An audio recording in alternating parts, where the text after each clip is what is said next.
Good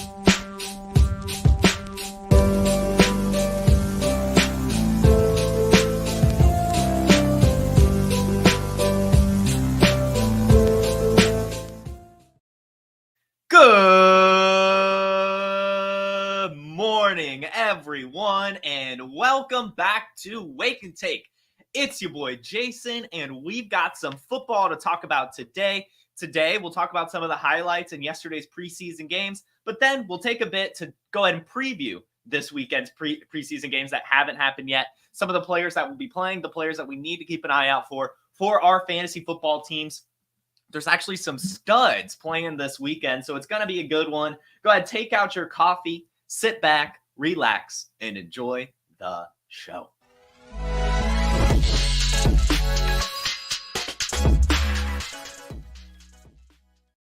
All right, good morning, everyone. Glad to see you here in the chat. Nick Take, Jake, Donald, Mark, Mike, Literature, Dakota.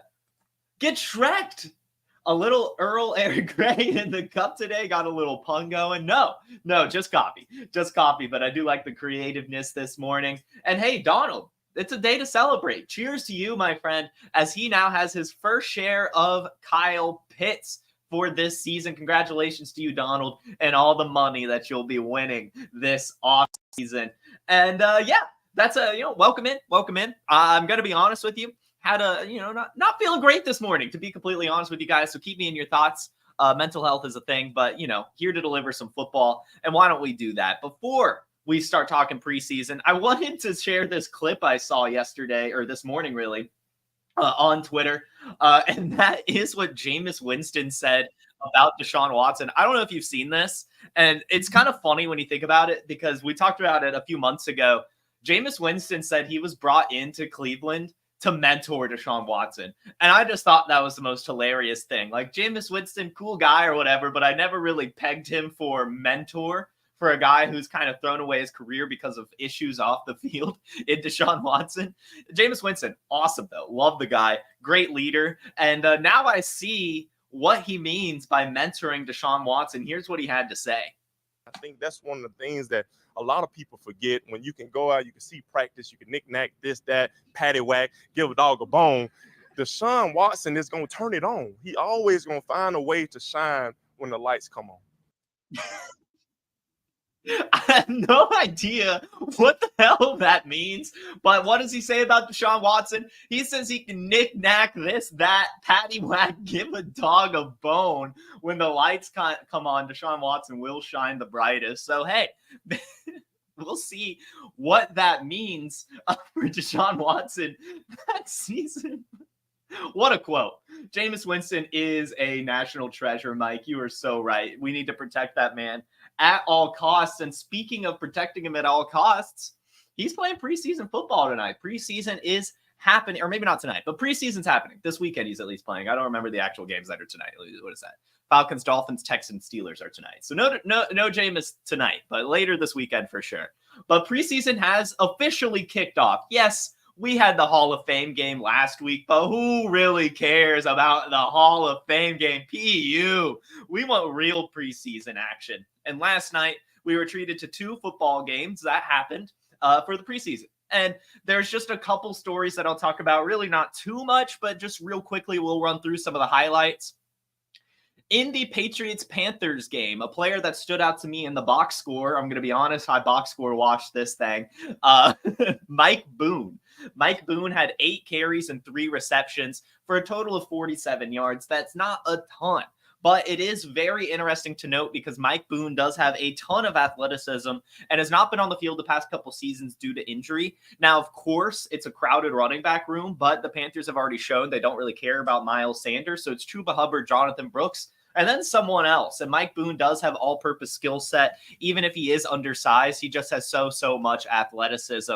And even though he's undersized, he still has weight. He's 5'10", 206 with 100th percentile burst. But of course, he's been a journeyman his whole career. It was just kind of interesting to see him pop up on the box score. But it is Mike Boone season in the preseason anyway, so we probably should come to expect that.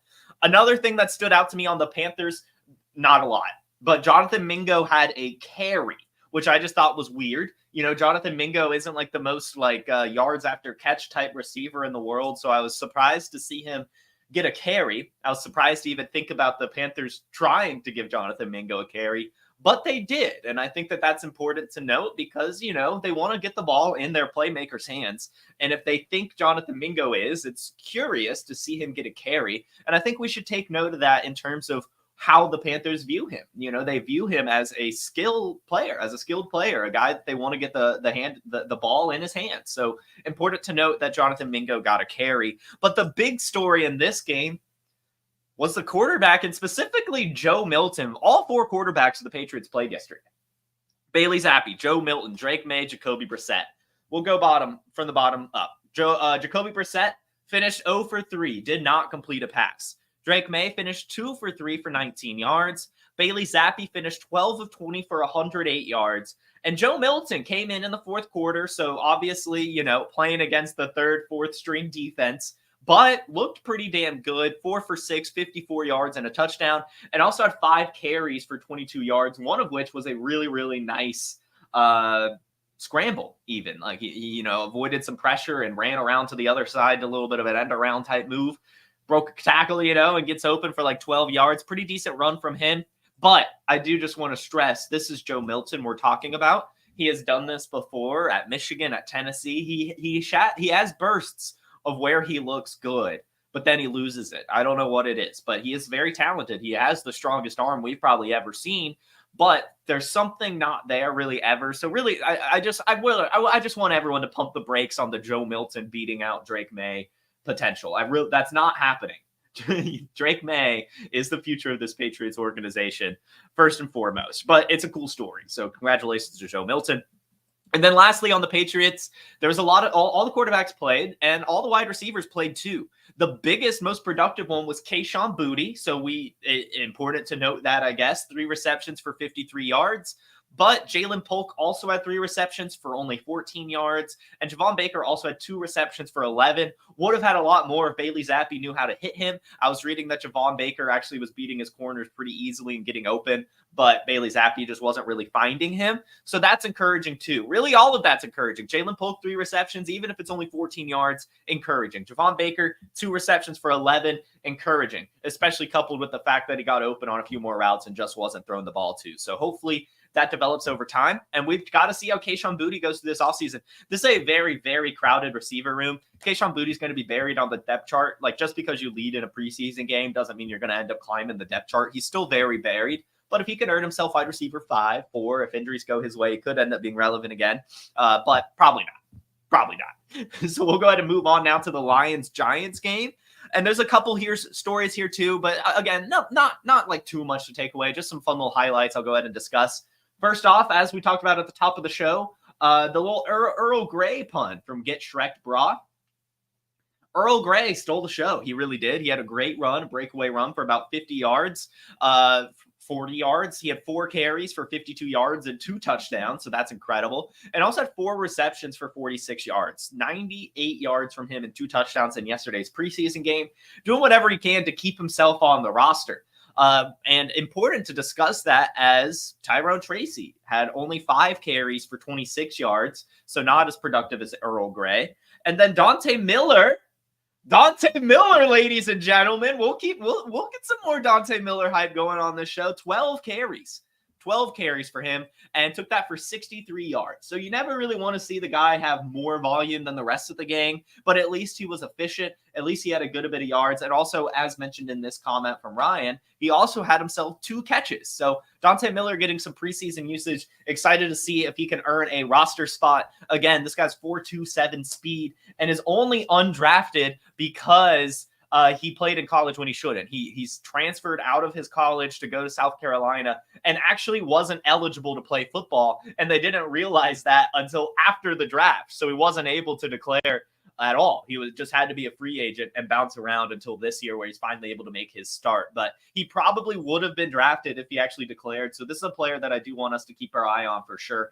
Dante Miller. Yes, Eric Gray stole the show, but it's just preseason, and we've got to read between the lines here. Dante Miller has the actual elusiveness and had 12 carries and looked pretty good with it. So that's something really cool to keep our eye on.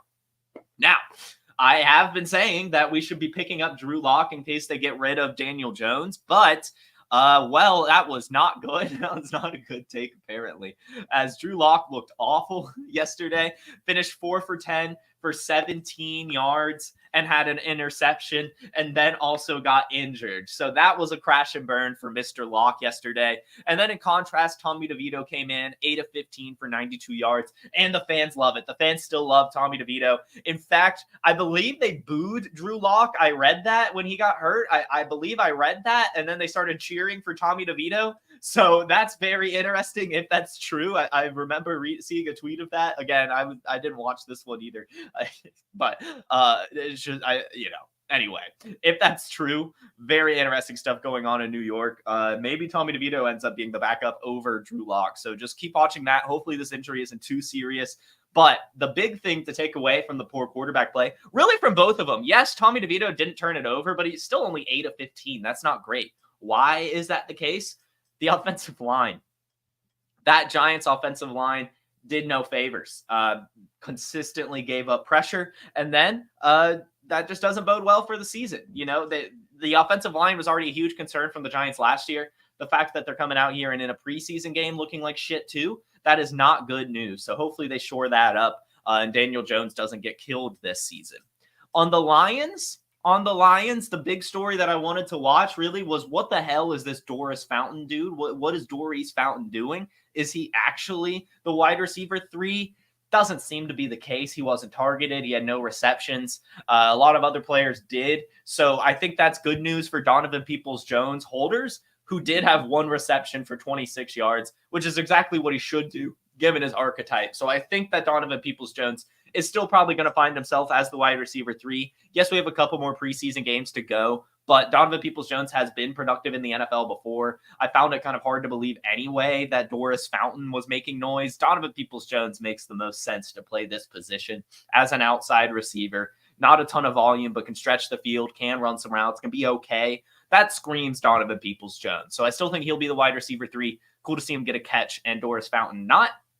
And then lastly, Sion Vaki, the defensive back turned running back, both ways player, had 4 carries for 29 yards, led all Lions running backs in rush yards off of only 4 carries. So very cool to see the efficiency from him, and hopefully he can do that and consistently throughout the preseason, throughout camp, and earn himself a roster spot. Whoever the 3rd string running back is right now, it's probably Craig Reynolds due to him being on the team. But if Sion Vaki can earn that, then that could be a pretty decent role, as, again, as we talk about a few times with teams that have multiple running backs, there are multiple pathways to success for the Lions' 3rd RB, whether it be a David Montgomery or a Jahmyr Gibbs injury. Someone could go in and get some serious usage. So keep your eye on Vaki. Donovan Peoples-Jones looks like the wide receiver 3 as well so far. That is what I would say on those 2 preseason games from last night. So we have 14 more games happening this weekend, and I've got a list of players that we need to keep our eye on as we watch these games. All of them are fantasy football relevant, got some great stories coming up. But before we get into it, why don't we hear about the Draft Kit if I can find the ad? Where's the Draft Kit ad? There's the Draft Kit ad. Listen about the Draft Kit. Hey, it's the Podfather of great news. The Draft Kit is live. It is world famous. Why? Because it is the best resource for winning fantasy football championships that exists. There are rankings and cheat sheets for every format you can imagine. We have projections both at the team level and the player level. And wherever you are, you can click on a player, open them up, and see in-depth written analysis about what to expect in fantasy football from that player this year. And then you can click on the team and you can get even more in-depth analysis, all the drivers of fantasy production, both in a positive and negative direction for that team, including a signature trend. And the graphics are incredible. So these team insights, they give you the team level projections, the vacated targets, the vacated ARs. And we added a bunch of features. Individual cheat sheets for Theo and Billy and Dario. So you could take your favorite analyst and download their personal draft cheat sheet. And then in the commissioners section, Memphis Young lays out everything you need to know to manage a league. The best minds in the industry contributing analysis. It's certainly not the most inexpensive draft kit on the market, but it is the best. PlayerProfiler.com/draftkit. PlayerProfiler.com/draftkit. Go get it. Go that draft kit. It's awesome stuff. You can get the all-in package at Player Profiler, get that, the Dynasty Deluxe, and a bunch of other great stuff to help you win your leagues in not only redraft, but also Dynasty as well. And you know what? Why don't I go ahead, while we're talking about the all-in package, I did just want to show you guys this. We have launched a new tool over at Player Profiler, included in the Dynasty Deluxe package. Highly recommend checking this out. I've already done the busy work, but the League Sync feature, we have now added the ability for you to connect all of your teams, Dynasty, redraft, whatever, and you can track your ownership across leagues. This is a very popular tool in the fantasy football space the past couple seasons. We have finally brought it to Player Profiler, so check it out. We have all my leagues, all my teams, all my players right here, and you would not be shocked. You would not be shocked to learn that I have, where is it? Where is it? How much further do I have to scroll? It's almost like I play in a lot of fantasy football leagues. Where is it? Somewhere. I'm just going to have to control F, aren't I? Here we go. 70% Ryan Flournoy ownership. And that's just going to be some leagues aren't very, like my FFPC leagues. Like, you don't roster Ryan Flournoy in FFPC. If any of you have ever played FFPC, you know it is very shallow. So that is why I don't have 100% Ryan Flournoy exposure. I think someone beat me in like another actual deep dynasty league to him. But either way, look at that bad boy, 70% Ryan Flournoy. But check out that tool, the Dynasty League Sync, that is included in the Dynasty Deluxe package. So go ahead and check that out today. Now, preseason. Get back on schedule. Get back on track. What are some of the top storylines going on this weekend? Well, this will be fun because we should get out of here pretty early. I'm just going to talk about what you need to keep an eye out for. The Falcons-Dolphins, they'll be kicking off tonight. What are we watching for? What's the big story here? It's Michael Penix. Michael Penix is playing quarterback tonight, and in fact, I think he's expected to play probably at least a whole half. So it'll be very fun to watch him spin the ball. And just kind of see what happens. Now, of course, Rondale Moore had a season-ending injury yesterday. Well, 2 days ago, it got announced yesterday. So he's not going to have a ton of weapons, really, because I don't think Drake London, Kyle Pitts, Bijan are going to be playing, maybe not even Algier.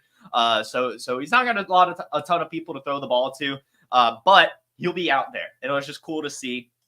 But I do just want to express this, too, while we talk about some of the rookies playing.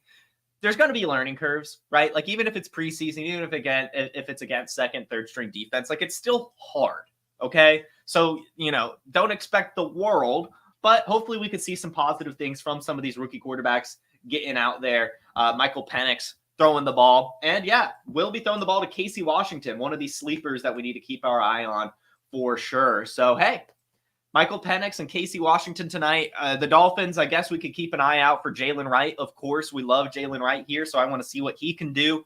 But for the most part, I'm keeping my eye on Michael Penix. That is the huge, huge story here in that game. But the Dolphins still have Jalen Wright on the other side that I guess we should care about today. Is it Penix or Penix? It is Penix. It is Penix. It's just funny to say Penix. My favorite nickname for Michael Penix is Michael Dick. I think that's fantastic, given the history of Michael Vick and the Falcons. I think that's a really good one.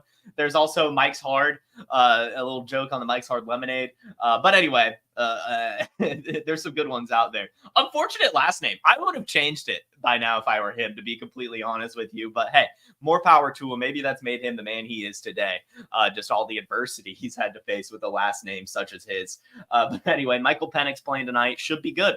Hopefully. Texans-Steelers is the other game happening tonight. And Russell Wilson is not playing. So just keep your eye on Justin Fields. Justin Fields should be out there today, and hopefully he's good. Maybe also keep our eye on, see if they activate Roman Wilson. I don't think they will, but check on it. And then just kind of see how else they use on the rest of the offense. But for the most part, keep your eye on Justin Fields. For the Texans, we watched a lot of them last week in the Hall of Fame game. I guess you could keep your eye on Cam Akers, but it is actually coming out that the Texans are expected to play their starters. So, hey, if you want to watch CJ Stroud throw the ball to Stephon Diggs tonight, you know what game you need to turn into. Now, of course, you're not going to have any takeaways like that. I kind of hate watching starters in the preseason, to be honest. Like, I don't care, really. Like, I know you can play ball, but it's just good to see them get acclimated to the game speed. That helps them, be ready for week one even more so. Just hopefully they can stay healthy. That's kind of the big concern here when you play the starters. But they'll be out there, so it should be a fun game. Justin Fields versus CJ Stroud. That's awesome for preseason. So go tune into that one tonight. Texans, Steelers.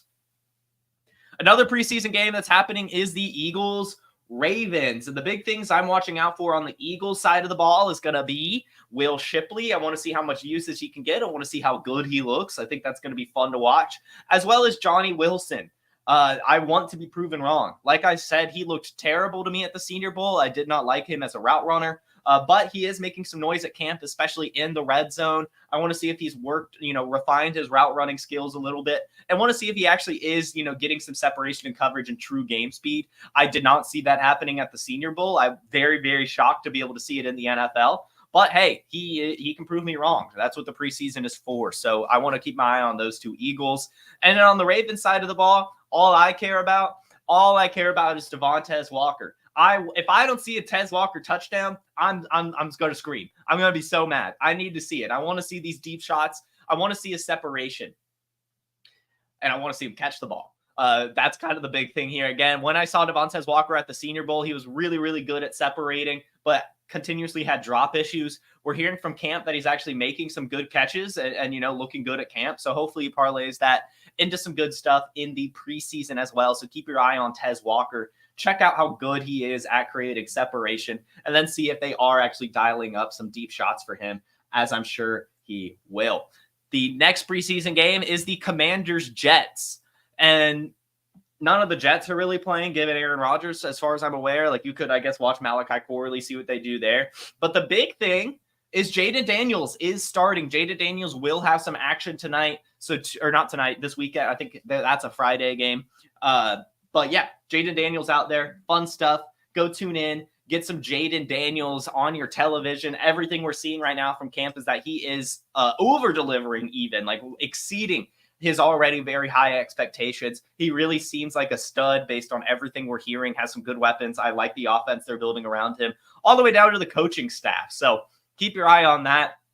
Also, my deep sleeper, Michael Wiley from the Commanders. That is the guy that stood out to me at the Senior Bowl. A good pass-catching running back. I hope he gets some usage in the preseason game as well.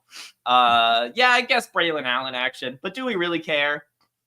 Do we really care about Braylon Allen? I don't know. Like, yes, but we're watching for Jayden Daniels. Like, and even then with the Jets, I guess, like, hey, this is a good point. I'll agree with you here. If Braylon Allen looks good, because one of the things that we are finding out is that the Jets might not be having bell cow Breece Hall. So if Braylon Allen looks good, we could see him, maybe earn a 30% snap share or something like that, get these between the tackles, maybe short yardage stuff. So, hey, you know what? Yes, let's keep our eye on Braylon Allen, and let's cross our fingers that he's bad. We don't want good Braylon Allen. We want true bell cow Breece Hall. We want Breece Hall to get as many touches as possible. So we want Braylon Allen to suck. But he will be playing, so keep your eye on him. Check out how he looks. The next game is the Bears-Bills. And yes, Caleb Williams is playing tonight, so look for him to make his debut, along with the rest of the Bears starters I am reading. So it looks like it'll be Caleb Williams, DJ Moore, Keenan Allen, Rome Odunze out there.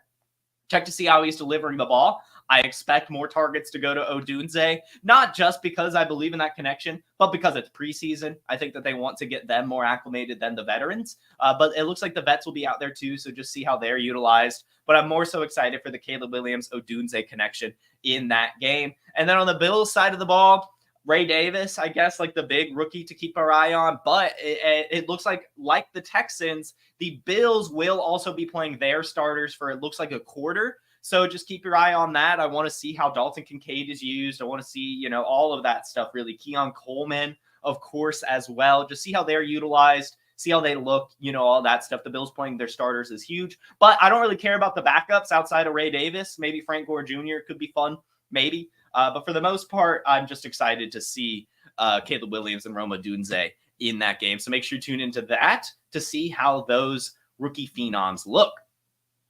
The next preseason game we'll have is the Raiders taking on the Vikings. So on the Vikings side of the ball, of course, all you're really caring about is J.J. McCarthy. How does the rookie quarterback look? Especially since, T.J. Hawkinson's obviously not playing. Justin Jefferson more than likely not playing. I doubt Jordan Addison is playing. So how does J.J. McCarthy look with no one there, right? And then in contrast, if they do play Sam Darnold, how do they look together? Or in contrast to each other. So just keep your eye on that quarterback battle.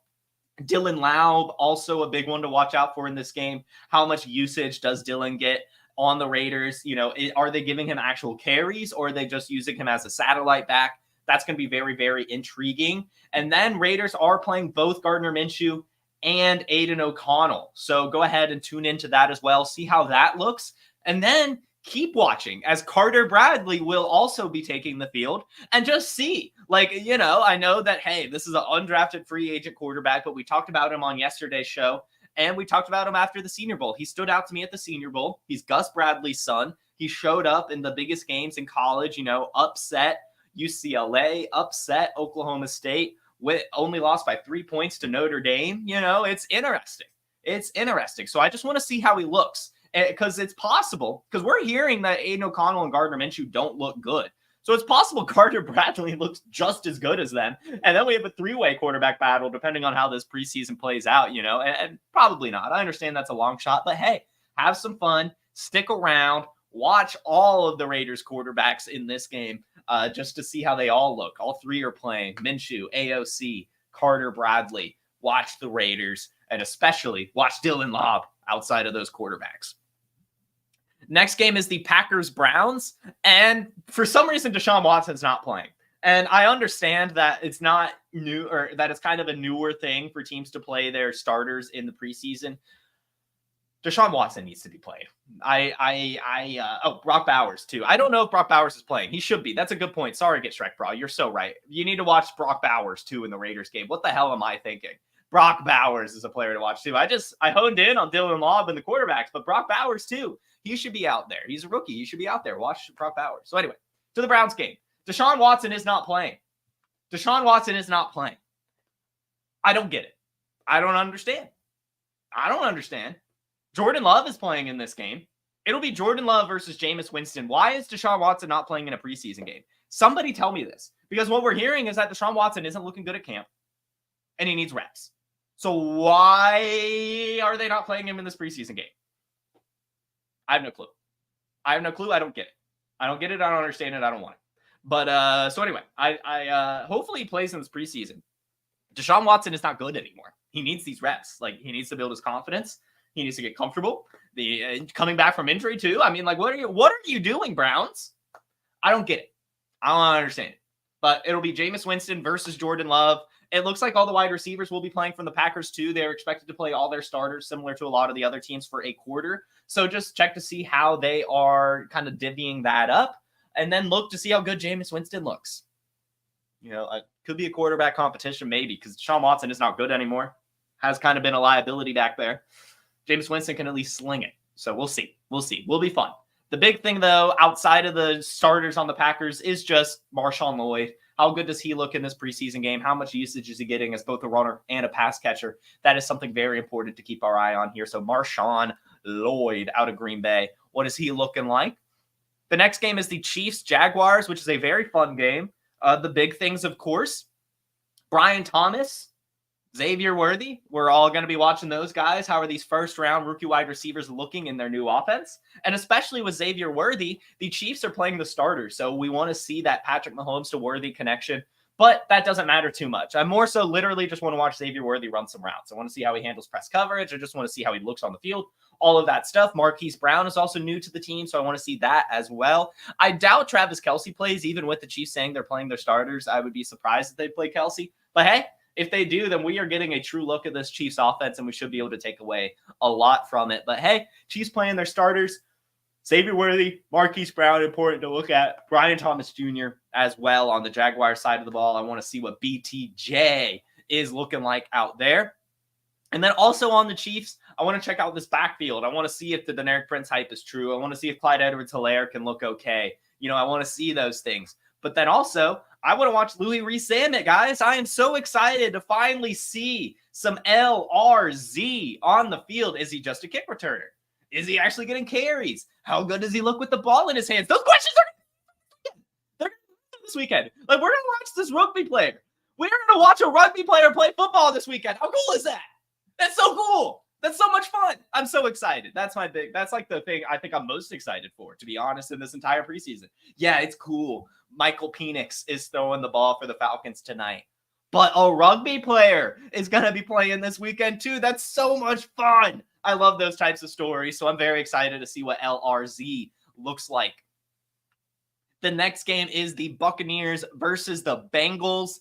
Unfortunately, Charlie Jones suffered an injury yesterday, so it looks like he will not be playing. So what do? Who's the slot receiver in Cincinnati? Are they going to use Andre Yosevich there? Are they just going to use Mike Gesicki as a big slot? Like, what are they going to do? That's the big thing here in Cincinnati. I thought it might be Charlie Jones. I don't know who the slot receiver is going to be now, to be honest. Maybe Andre Yosevich, it looks like. So that's the big thing I want to watch on the Cincinnati side of the ball. And then I also just want to see the Chase Brown, Zach Moss backfield split, who looks better, that type of stuff. So that's the Bengals. On the Buccaneers, we're, of course, just looking out for the rookies. We saw a lot of this team already. Just Baker Mayfield throwing to Mike Evans and Chris Godwin last year, but they brought in some new talent, Bucky Irving, Jalen McMillan. I want to see how much usage they're giving Bucky Irving. I want to see if he looks better than his combine scores suggest, and then I want to see if the hype is founded with Jalen McMillan. How good of a route runner is he? How many targets is he getting? Where are they using him? All of these questions will be answered, so tune into that game as well. The 49ers Titans is the next football game going on. And the Titans starters are playing. So definitely important to watch that game because we're going to learn a lot. We're going to see how good Will Levis looks, A, but then also B, given there's no DeAndre Hopkins, I don't care how the passing game looks, to be honest. I want to see how they deploy these running backs. Are they, is it a drive for Tony Pollard and then a drive for Tyjae Spears? Is it a play for Spears and a play for Pollard? Are they going back and forth? How are they doing this? I want to see it. So that's going to be the big thing with the Titans playing the starters. I'm ready to watch Will Levis, but more importantly, I'm ready to watch these running backs in Tennessee and get what kind of usage we should expect from them this season. And then on the 49ers side of the ball, I also want to see their backup running backs. I'm assuming there will be no Christian McCaffrey. So just to see how Jordan Mason, Elijah Mitchell, Cody Schrader, and the new guys that they've brought in as well, I want to see how they look. Who ends up kind of earning that backup role could be important. I still think it's going to be a committee, so I don't really want one. But if you're in a deep enough league, might as well take an upside swing on Schrader just because he has the highest upside out of the bunch. And then also, I'm assuming there will be no Debo, no Kittle, no Ayuk for sure. So these 49ers wide receivers, they're going to have the limelight on them. Ricky Pearsall, Jacob Cowing. Who looks the best? Ronnie Bell, even, anyone that's there. I just want to see how they look. I want to see how they're utilized. There'll be some takeaways from that game for sure. The next one is the Seahawks Chargers. And this might be the one that I just don't watch or really care about the most, just because I don't think the Chargers are going to really be true to themselves, really. With this Justin Herbert injury, Ladd McConkey also injured. I really think this is going to be a run-heavy game. Which is awesome, to be honest. We'll get some Kamani Vidal action. So that's the big thing here. How does Kamani Vidal look in contrast to the rest of the backfield? Is there some potential for him to earn some true snaps before the season even kicks off? He has all the opportunity in these preseason games. They're going to lean on the run game heavy. They don't trust Duggan. They don't trust the other quarterback that I can't remember the name of right now. They don't care. They're going to run the ball. And they're going to run the ball. So how does the backfield look? Then on the Seahawks, Geno Smith is not expected to play. So how does Sam Howell look? Again, this is a quarterback that I think could end up starting at some point. He's young. They just traded for him. They have a new coaching staff, and they're not that competitive this year. I could see them pulling the plug on Geno Smith at some point if Sam Howell looks good. So if he can make some good noise in the preseason, I think that he'll make an even better case for that. And it's just important. I would say just get Sam Howell before this game. Try to get him if you can, just because it's, possible. There's a big potential out there for him to be a starter at some point this year. And if he looks good, it'll start even sooner. So just keep your eye on the Sam Howell play. And then on the Saints Cardinals, the next game, the only thing I care about in this game is Marvin Harrison Jr. Marvin Harrison Jr. is playing, so it's time to get excited. We'll finally get some Marvin Harrison Jr. hype. If he can make one touchdown, it's over for everyone. It's going to be incredible. Those highlights will be shared for days and days and days because we have been starved for some performance from Marvin Harrison Jr. because he skipped out most of the pre-draft process. And the Arizona Cardinals don't really do a lot of hype for their camp stuff, at least in the regards that the New York Giants do for Malik Neighbors. So Marvin Harrison Jr. is the big story here in this game. How's he look? How good is he? Yada, yada, yada. It's happening. And it's cool because the Saints are actually a defensive-minded team, even if it's not their first string. It'll just be a very interesting scheme that they go against all the time. It's just a stingy defense. So it'll just be cool to see how he picks it apart. Of course, he's going to be catching passes from Desmond Ridder, so it's not, fair. But still, Marvin Harrison Jr., he's playing. And I guess also Trey Benson is someone to keep our eye on, too. Of course, I mean, how good does he look? All that stuff. If he's playing. And then on the Saints side of the ball, not too much. I guess it's kind of cool to maybe see Rashid Shaheed return some kicks. That could be fun to see. And then also Mason Tipton, see if his hype is founded as well. See how good he looks in this game. And I guess the other guys, A.T. Perry, Bub Means, any of these younger wide receivers on the squad. Broncos Colts is the next game. And then, of course, it's Bo Nix. Bo Nix is what we're watching for on the Broncos side of the ball. Got to see how he looks. But then also I will specifically be looking for how often he's looking for Troy Franklin. This is a take that I am kind of believing in, that he's going to look for Troy Franklin early and often. So I want some confirmation bias. I want to see if it's true. I want to see how often he's looking at Troy Franklin. But I also want to see how he plays in general. So Bo Nix going to be have some action. Troy Franklin hopefully getting some action. And I guess just the rest of the Broncos backfield, it's a very murky situation. We'll get some answers on how these guys are deployed, how explosive they look, yada, yada, yada in this game. And then on the Colts side of the ball, with no Josh Downs now, we get to see Anthony Gould. How good does he look in the slot? How good does he look as a kick returner? He was a surprise draft pick. Not a lot of people expected him to get drafted where he got drafted. It seemed for special teams usage, but now he's going to have some slot usage as well. So keep your eye on Anthony Gould. But then also, of course, Adonai Mitchell. We want to see how good he looks. Is he more than just athleticism? Can he be a good wide receiver? Those questions haven't been answered yet. He's struggling to beat out Alec Pierce. That's not good news. But preseason, when the pads come on, when it's game, things change. So I'm excited to see how he looks. And then, of course, Jelani Woods. How good does Jelani Woods look? Does he look healthy? Is he getting targeted? Is he creating separation? Is he blocking or just being used as a receiving tight end? Those are the questions I have for Jelani Woods this weekend. Can't wait to see how he performs. If he gets 3 catches for 50 yards, you already know.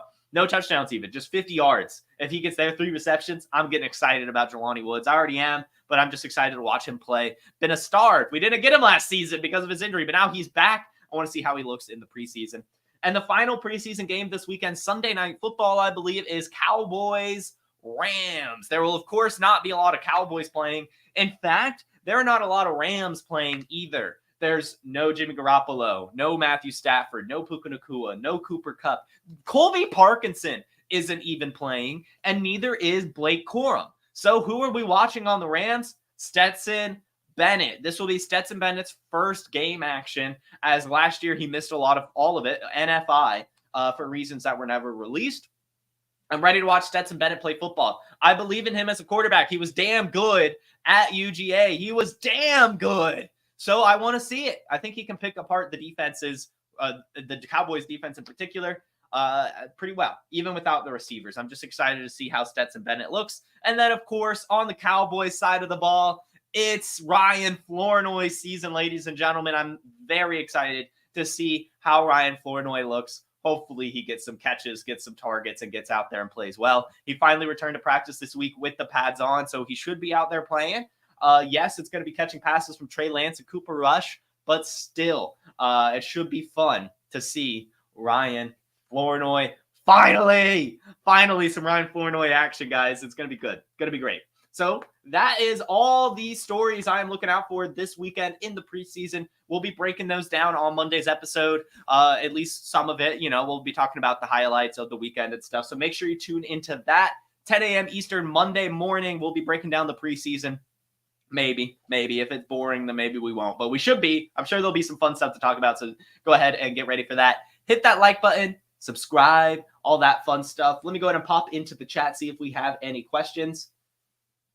Do not believe so. So, hey, guys, thank you so much for tuning in. As always, there's another fun episode of Wake and Take. And you guys were always, as always, a great audience. Thank you so much for tuning in. Make sure you hit that like button. Make sure you subscribe and check out the Wake and Take podcast via link in the description. You all have a fantastic Friday and a wonderful rest of your week.